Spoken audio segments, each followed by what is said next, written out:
experience here living in Nigeria is it's quite an interesting one because I grew up noticing that there's rivalry between Ghana and Nigeria in all aspects of life. But we're enjoying it. Yes, a healthy rivalry. No, yeah. Yes. So we started from football. Yeah. We remember football matches.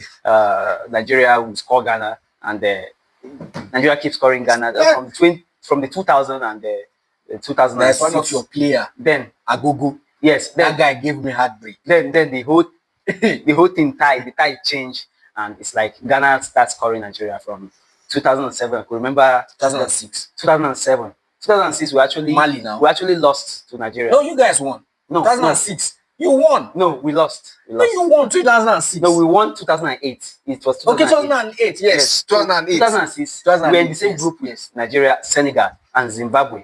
So actually, 2-1. Yes, actually, Nigeria qualified with Senegal. I can't forget that. So it was 2007 that we played the friendly match in London. In 2007, that we scored you guys 4-1. The Black Stars scored 4-1. Then from there, 2008, we hosted the Nation Cup and we actually eliminated Nigeria from quarterfinal. Then, like that, 2010, the same thing, we eliminated Nigeria from the semi-final of the Nation Cup. So it's happening like it's a trend. And I think of recent Nigeria they fixed a friendly match and Nigeria beat Ghana. It was 2-1. No, you guys won. No, Nigeria won. No, that was a World Cup qualifier. We won. That one was like a draw. It's mini draw in Kumasi. Then 1-0 here. 1-1 draw in Abuja. So Ghana qualified away goals. Okay, yeah. So it's a healthy rivalry. And it's just there. It's nothing to take personal. It's just you win me today, I win you tomorrow. No. Yeah. As somebody that has experienced the both sides, I know I saw you go on your recent trip. You went to Ghana. You have been on both sides. How can you, if there is anybody I can discuss this topic, Pan-Africanism, is you. So, how can we define Pan-Africanism in the modern context? Okay. Yeah. Okay. Pan-Africanism is not a modern idea to say. It's a pre-colonial idea, but it has transcended over time, and we can actually find a defined way of describing it in this modern day context. But first, before we talk about the present, we have to visit the past, how everything started. The idea of Pan-Africanism actually started early, more than 15th century ago. The history of blacks being slaves for over 400 years. It was quite a pity, but the blessing in disguise because it's a whole thing to learn from. Most of the slaves that were shipped to Europe and America, actually, most of them actually had to go through a whole lot of pain and suffering. And you got to your point, some of those slaves start gaining freedom. If you work for your master for quite a long number of time, you can earn that gift of freedom. So most of them start becoming free in America, and they were all populated in a specific geographic location in America. So the white men decided that no, let's create a space for these people so they can have their own society. So that's countries like Jamaica, Trinidad and Tobago, islands like that. They brought those free slaves to occupy those places. So as consciousness began to set in, those people were now desperate to look for their roots and origin. So the quest of trying to link up with their origin is what started Pan-Africanism. They want to understand where they came from, because most of them were lost from their real identity. Because slaves were taken all over from different parts of Africa. Although West Africa was mostly affected. The Gold Coast and Nigeria, Senegal were most affected.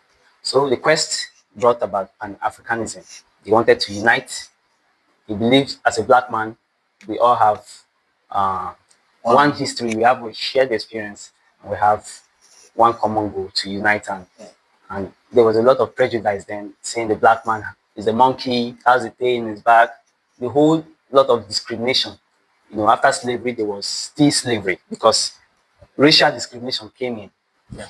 So the quest to liberate the blacks from this slavery, mental slavery, is what brought Pan-Africanism. So I could say in a definition, Pan-Africanism, it's a concept that seek to liberate Africa, African people.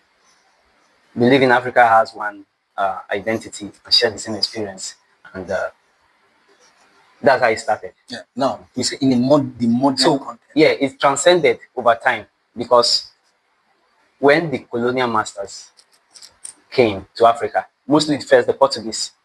The Portuguese was the first people that came to Africa. They started exploration. Vasco da Gama, actually, his quest to go to India, and he was looking for an easy route. So he was looking for an easy route. So he explored the whole Gulf of Guinea down to the Cape of Good Hope in South Africa, and he finally got to India around 1488, I think. Yes. So like that, they started exploring the dark continent called Africa, and Africa we constituted of kingdoms.